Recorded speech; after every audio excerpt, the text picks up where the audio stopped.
sama salah satu penyanyi muda namanya Amanda Sessa.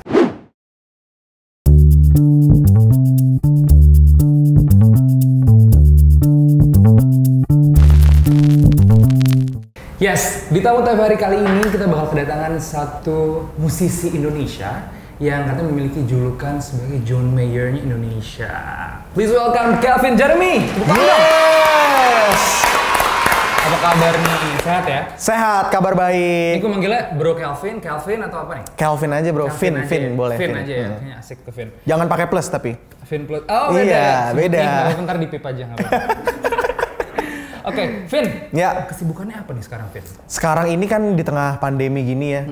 Pastinya kesibukan menurun sih. Dalam arti biasanya mungkin kita disibukkan dengan manggung atau misalnya promo film, main film.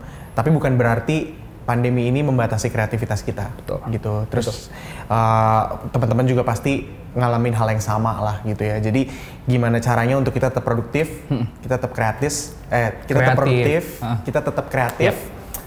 Jadi banyak disibukkan dengan bikin konten. Terus juga bersyukur juga karena justru di tengah pandemi ini gue dapat kesempatan untuk mencoba ranah yang baru, jadi host di Rumah Musik Indonesia. Waduh. Itu di TVRI ya? Cuma di TVRI. Jadi Rumah Musik Indonesia ini waktu episode awal-awal 1 sampai 3 sampai 5 episode lah. Cuman satu-satunya acara musik di Indonesia yang tayang di TV. Jadi itu terbaik. sebuah kebanggaan juga buat TVRI menayangkan hal seperti itu ya pastinya. Bener, karena nggak cuman hostnya yang ada 4. Nah itu dia. Sebutin dong. Ada Indra Bekti. Ada lo. Ada gua, Calvin Jeremy. Ada Andrea Lee sama ada Andira Utami. Yes. Nggak cuma hostnya 4, tapi setiap acara itu, setiap episodenya bintang tamunya nggak cuma 1 bro. Pasti banyak lah ya. Ada 3 sekaligus. Nah, tuh, sepaket. Keren deh pokoknya. Keren banget. Dan Vin, ini tuh sebenarnya banyak banget yang nanyain hal ini nih. Karena lo kan kita bisa lihat sekarang itu lo jadi YouTuber juga, terus lo jadi host juga. Nah, lo ini emang profession base-nya itu sebagai musisi. Iya. Lo dari kapan sih, Vin? Jadi musisi itu dari kapan? Suka nyanyi, lo bisa tarik suara dan sebagainya itu dari kapan, Vin? Sebenarnya kalau gue mulai belajar musik itu dari kelas 4 SD. Gue belajar waktu itu piano. Dan waktu tahun 2000-an awal gitu nggak kayak sekarang ya. Udah zamannya sosial media. Bahkan sebelum zaman sosial media pun kan banyak ajang-ajang pencarian bakat. Nah, gue awal bermusik 4 SD itu cuman emang seneng aja main musik. Gue pengen belajar main piano. Terus SMP mulai belajar tulis lagu. Sampai akhirnya waktu SMA, jadi ada satu acara SMA gitu, setiap kelasnya harus menyumbang lagu. Nah, terus di situ gue akhirnya nyumbang lagu buat mewakilkan kelas gue. Ternyata kakak kelas gue itu ada yang anaknya produser, dan dia ngeliat gue nyanyi, dia nanya gue bisa nyanyi lagu apa selain yang gue nyanyiin buat mewakilkan kelas gue. Gue bilang kalau dari SMP gue suka nulis lagu gitu. Terus dia minta gue nyanyiin lagu yang gue tulis, waktu itu judulnya Selamanya. Gue nyanyiin di depan dia dan dia sangat suka sama lagunya itu. Dia bilang gue harus kenalin lu sama bokap gue nih, karena bokap gue produser. Tapi balik lagi, gue sama sekali nggak ada cita-cita untuk jadi penyanyi, nggak ada cita-cita untuk jadi artis, public figure gitu. Jadi ya udah main musik karena emang kecintaan gue aja. Sampai akhirnya begitu dikenalin sama papanya, 3 tahun kemudian gue berhasil menulis 10 lagu yang dijadikan album yang judulnya Selamanya, dimana Selamanya itu adalah judul lagu pertama yang gue tulis. Kacau. Nah, jadi sebenarnya gue baru ngobrol 2 menit aja sama Calvin Jeremy, gue dapat moral value-nya bahwa ternyata kita nih kesempatan untuk menjadi seseorang itu, menjadi apapun itu bisa datang kapan aja. Lo nggak tahu dong, temen lo itu bokapnya produser tiba-tiba datang ke lo ya kan? Nggak tahu, dan tanpa ekspektasi gitu ya. Kita mungkin kalau sekarang dengan adanya sosial media, dengan adanya ajang-ajang pencarian bakat, agak lebih menantang untuk kita emang fokus sama apa yang kita suka gitu. Tapi ya plus minus lah. Oke, Vin. Lo bilang lo kan seorang musisi nih. Nah, terus sekarang kita bisa lihat lo jadi host, lo jadi YouTuber dan sebagainya. Tapi emang sebelumnya lo ada passion atau ada pernah les atau apa jadi public speaker nggak sih sebelumnya? Apa emang basically lo udah yang ngomong aja gitu? Emang gue seneng cerita sih orangnya. Gue seneng cerita. Gue tuh nggak suka kalau misal dalam tongkrongan kayak diem-diem gitu loh. Asli. Kecuali memang teman kita ada yang ngebanyol ya kita nimpalin aja lah gitu. Tapi basically gue seneng keramaian, gue seneng ngobrol sama orang. Dan gue seneng hal-hal yang lucu-lucu aja gitu. Nah dari situlah mungkin kebentuk ya. Jadi gue seneng ngomong gitu. Dan pada akhirnya nggak terbatas di musik aja. Terus jadi bisa main film juga, bisa jadi host juga. Jadi emang basically seneng belajar manusia aja sih. Setuju gue, setuju. Dan yang gue juga penasaran nih sebenarnya, kenapa lo mau jadi YouTuber gitu? Selain mungkin lagi pandemi gini kan wajar lah, maksudnya offline, on air-nya semuanya agak terhambat karena pandemi. Terus selain itu kenapa lo pengen jadi YouTuber, Vin? Awalnya itu emang gue udah punya YouTube channel dari 10 tahun yang lalu sebenarnya ya. Tapi baru akhir tahun lalu lah gue sadar bahwa gue nontonin vlog-vlog gue yang lainnya gitu. Kayak seru ya waktu tahun 2017 nih gue jalan-jalan sekeluarga gitu. Dan dari situ gue mulai mikir kenapa nggak gue jadikan YouTube ini sebagai kayak diary digital gue gitu. Untuk gue bisa nonton perjalanan gue di tahun berapa gitu. Dan memang pada akhirnya juga semua kan bikin kontennya di situ, menuangkan kreativitasnya di situ. Jadi gue rasa menjadi YouTuber ini pun bukan sesuatu yang kayak wah semata-mata subscribersnya harus banyak nih, harus viewersnya banyak, uangnya banyak segala macam. Well itu semua kan ngikut ya, tapi daripada semua itu gue pengen pada saat nanti misalnya 10 tahun lagi masih ada YouTube gitu ya, gue bisa kasih tahu anak gue nih papa dulu kayak gini nih gitu. Jadi emang from the beginning lo itu bukan tipikal orang yang kayak gue pengen AdSense banget nih, tapi lebih pengen karena lo suka cerita ya relate, ini adalah media untuk bercerita. Iya.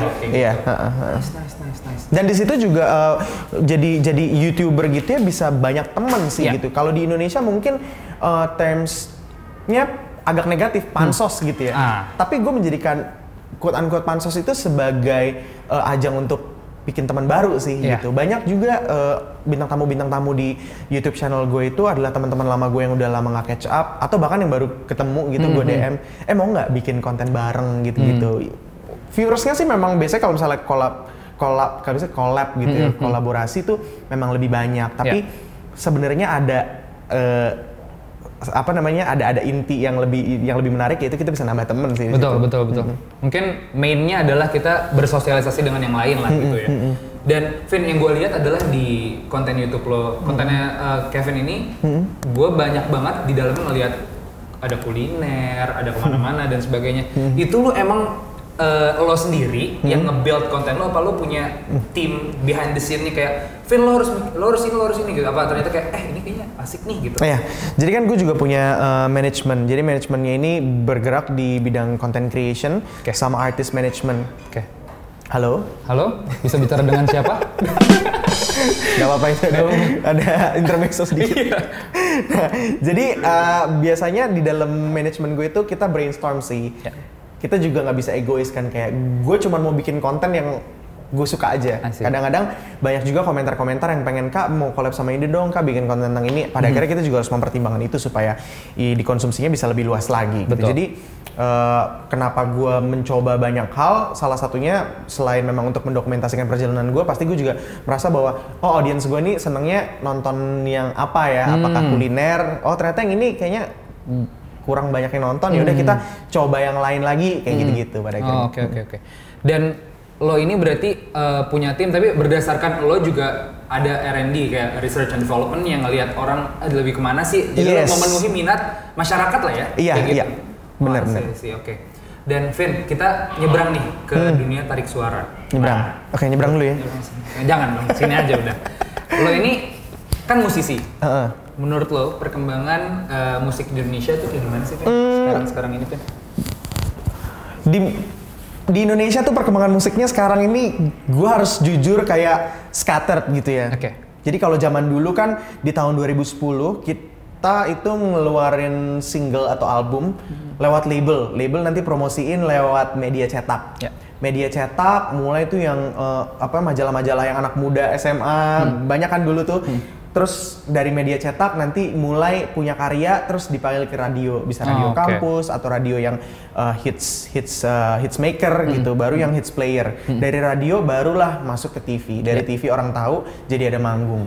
Flow-nya jelas. Betul. Kalau sekarang dengan perkembangan digital ini ibaratnya semua orang jadi ngeluarin aja gitu. Kayak lu bikin di kamar aja langsung bisa gitu. Mungkin gue nggak akan sugar coated ya, nggak akan bilang wah perkembangan musik di Indonesia senang banget karena banyak musisi-musisi muda. Well, itu juga punya downside-nya gitu loh. Pada saat kayak segala sesuatu yang gampang pada akhirnya memberikan kesempatan orang buat take it for granted gitu ya. Kayak kita contoh deh, sekarang ini kan ada yang baru-baru nih viral di sosial media, terus akhirnya diundang ke TV, disandingkan dengan pelawak yang udah senior. Tapi yang baru ini nggak tahu nih gimana caranya harus bersikap, gimana caranya harus berinteraksi. Karena kan semua yang ada di TV dan di layar digital itu kan semuanya sebenarnya udah diatur gitu ya. Tapi karena memang mereka jadinya gampang aja, pada akhirnya menurut gua nggak bisa mempertahankan gitu. Jadi kembali lagi ke pertanyaannya, well dengan semua kemajuan teknologi ini bisa dimanfaatkan untuk membawa musik Indonesia bahkan sampai kancah internasional, tapi kita anak-anak mudanya juga harus menyikapinya dengan bertanggung jawab. Jangan berarti kayak, ah yaudahlah gampang aja gue pengen jadi artis supaya gampang bisa tour, bisa ngeluarin karya, bisa jadi artis, duitnya banyak. Semua itu nggak cuman nggak semudah itu Ferguson gitu. Jadi harus dipersiapkan juga dengan mental, dengan kesiapan. Itu sih. Ini jawaban yang menurut gue paling jujur sih di konten di tamu TVRI kali ini ya, karena gue nggak mau bilang oh musik Indonesia bagus, BS lah kayak gitu. Jadi gue harus kayak membuka wajah sesungguhnya dengan kemajuan teknologi dan impact-nya terhadap industri musik sekarang sih. Dan kalau misalnya kita lihat dari background lu, karena yang gue lihat sebelum ini gue punya contekan sendiri, Vin. Gue punya contekan sendiri. Mantap. Yang gue lihat tuh, oh ternyata banyak banget yang bilang Calvin Jeremy itu adalah John Mayer-nya Indonesia. Sebenarnya, lu tuh terinspirasi oleh siapa, Vin? Gue bermusik itu memang awalnya sih seneng John Mayer. Tapi pada saat udah mulai dibilang kayak John Mayer-nya Indonesia atau siapanya Indonesia, kayak John Mayer kan udah ada, kenapa harus ada versi Indonesianya nih gitu kan. Jadi pada akhirnya perjalanannya itu gue mencoba membentuklah jati diri gue yang sesungguhnya. Gue senengnya apa dan apakah Calvin Jeremy itu cuman musisi aja gitu, apakah cuman bisa musik aja, apakah dia hanya selalu main gitar. Makanya waktu itu justru pada saat orang bilang oh John Mayer Indonesia, terus gue juga karena memang berangkatnya dari piano, beberapa tahun gue pada saat manggung tuh main piano atau bahkan nggak pakai gitar gitu. Jadi pada akhirnya setiap manusia atau setiap musisi pasti pengen dikenal sebagai dirinya sendiri, bukan disama-samain gitu loh. Tapi memang ada beberapa dampak positif sih, kayak misalnya oh John Mayer Indonesia, jadi orang lebih bisa relate lah sama musiknya kayak gitu. Oke, Vin. There's a lot of people di Indonesia itu yang nge-create lagunya itu pasti dia kayak bawa dari perjalanan hidup dia, apa yang dia lalui. Nah lu nih, lu bikin lagu, most of them dari mana terinspirasinya? Ini menarik banget sih, gue pengen tahu beneran kalau ini. Dari sini sih bro. Aduh. Kenapa gue bilang dari sini? Karena setiap musik yang gue bikin itu berdasarkan pengalaman pribadi gue. Apakah misalnya pernah putus atau misalnya lagi jatuh cinta. Kayak waktu lagu Berdua itu gue bener-bener I was in the top of the world lah. Dalam arti bukan menjadi penyanyi yang paling top, enggak. Tapi gue waktu itu punya pacar dan waktu itu gue jatuh cinta abis bro. Kayak pokoknya dunia tuh milik kami berdua, yang lain ngontrak deh gitu. Itu tahun 2011 sampai tahun 2012 gitu. Terus akhirnya gue bikinlah lagu Berdua itu simply karena gue mainin chords-nya aja. Di sini nggak ada gitar sih ya. Gue mainin chords-nya, abis itu gue bayangin aja gue jalan-jalan sama mantan pacar gue waktu itu, kayak ya kemana kita pokoknya cuman punya kita berdua deh gitu, sampai akhirnya bisa keluar lagu Berdua itu. Nah tapi ada juga downside-nya pada saat inspirasinya tuh dari sini gitu. Kadang-kadang gue ada di fase dimana akhirnya gue terlalu pakai hati, jadi ininya nggak terlalu dipakai, jadi cinta buta gitu kan. Sehingga pada akhirnya membuat gue sangat concern, sangat dekat sama musik gue, dan pada saat musik gue itu kesuksesannya nggak seperti yang gue harapkan, gue jadi sangat kecewa gitu loh. Jadi ibaratnya gue udah deket banget sama musik gue, terutama pada saat album ketiga yang judulnya Nostalgia. Gue berharap wah album ini bisa jadi big break gitu ya. Konsepnya 80s pop, pokoknya nggak ada yang bikin kayak begini. Ternyata kalau boleh jujur resultnya nggak seperti yang gue harapkan gitu. Jadi gue patah hati banget sih di situ. Nah pada saat membuat musik, yang mau gue sampaikan buat yang muda-muda sekarang adalah semuanya itu harus balance. Karena segala sesuatu yang terlalu baik tuh kadang-kadang lebih mudah bikin kita patah hati sih, bro. Nah ya, itu paling benar sih sebenarnya. Sesuatu yang berlebihan, sesuatu yang kurang pun itu akan menjadi yang nggak balance gitu. Jadi semuanya emang harus balance kayak gitu. Cool, ya. Vin, kalau misalnya tadi kan lo create lagu dari sini. Nah, kalau misalnya gue tanya, lagu lo yang paling memiliki impact besar di hidup lo tuh lagu apa? Dan kenapa? Oke. Ada 2 lagu yang punya impact besar sih. Yang pertama judulnya Dua Cinta Satu Hati. Itu ciptaan Mas Bambi Nur. Karena dari lagu Dua Cinta Satu Hati itu, gue pada akhirnya bisa punya teman-teman baru.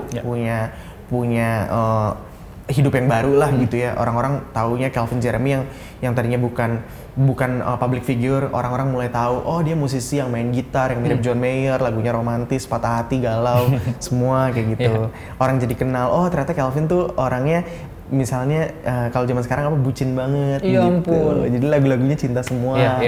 Tapi terus gue mengeluarkan lagu yang judulnya Berdua yang mempunyai impact yang nggak kalah besar sama Dua Cinta Satu Hati karena melalui lagu itu gue bisa main ke wilayah-wilayah Indonesia yang gue belum pernah kunjungin karena mereka pengen lihat Calvin Jeremy nyanyi langsung gimana sih kayak gitu. Dan nggak cuma 1-2 kali gue main di wedding pasangan-pasangan baru gitu ya dan nyanyi lagu Berdua dan mereka bilang bahwa itu soundtrack hidupnya dia gitu. Ya ampun. Jadi 2 lagu itu, Dua Cinta Satu Hati dan Berdua. Vin, boleh nggak kalau gue minta berdua nyanyiin? Boleh dong. Refnya aja nggak? Boleh. Berdua kita akan menjalin cerita bersama selamanya. Berdua kau dan aku takkan terpisahkan, takkan terpisahkan. Berdua kita akan menjalin cerita bersama selamanya. Tapi kau jangan pergi, tetaplah kau di sini. Berdua. Keren banget. Iya sih, emang tuh lagu terngiang-ngiang banget sih. Anyway, gitu. Ya. Lo ini musisi yang terbilang lagu yang tadi itu banyak banget dinyanyiin orang. Maksudnya kayak itu hal yang sering banget didengar di kuping orang gitu.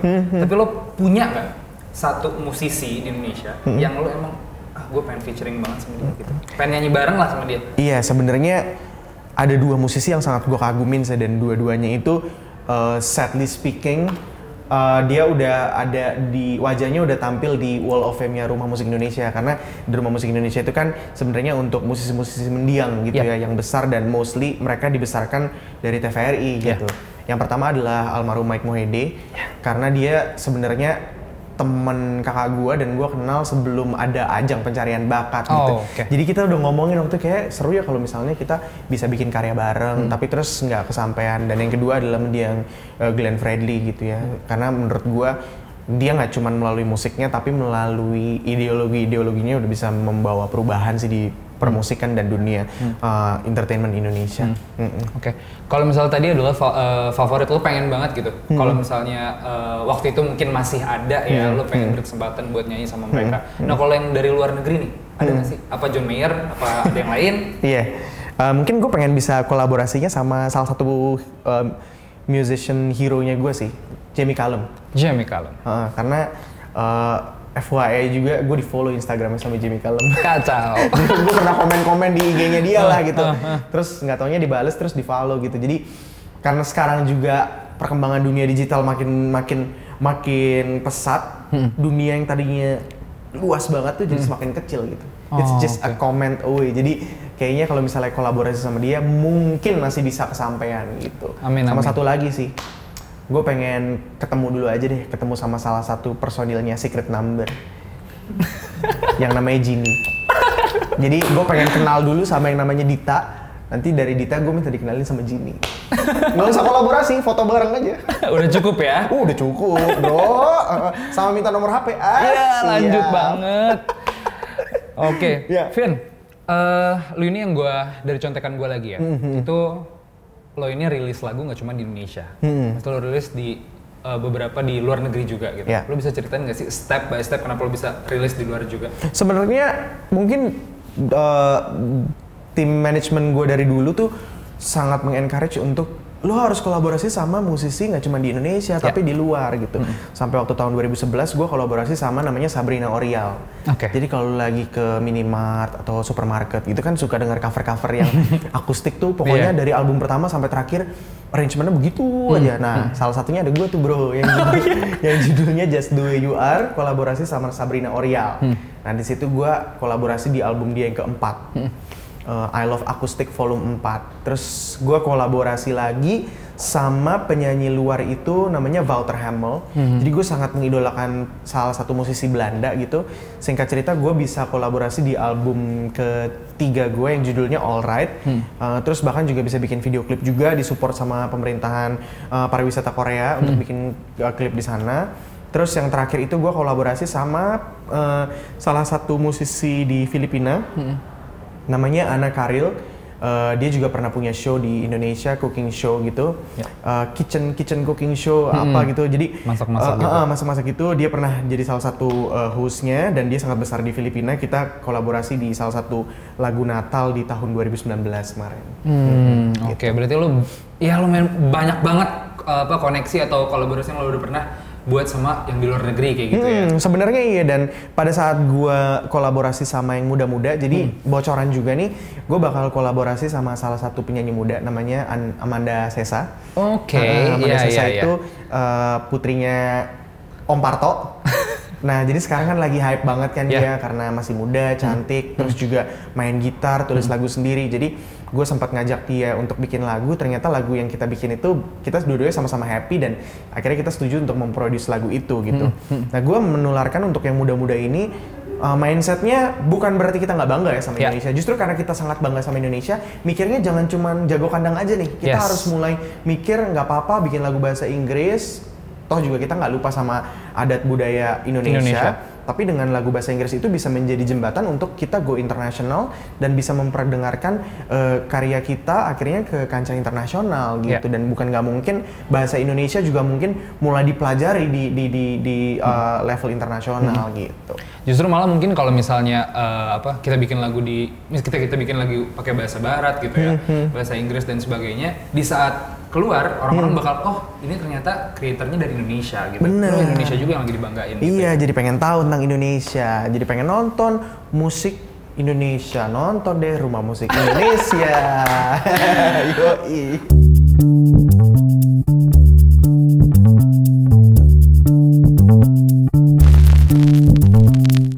I would definitely release an album dangdut. Gue mungkin ada di titik terendah gue dalam berkarir. Sampai 3 bulan ke depan, gue nggak ada manggung sama sekali. Kenapa gue harus percaya sama lo?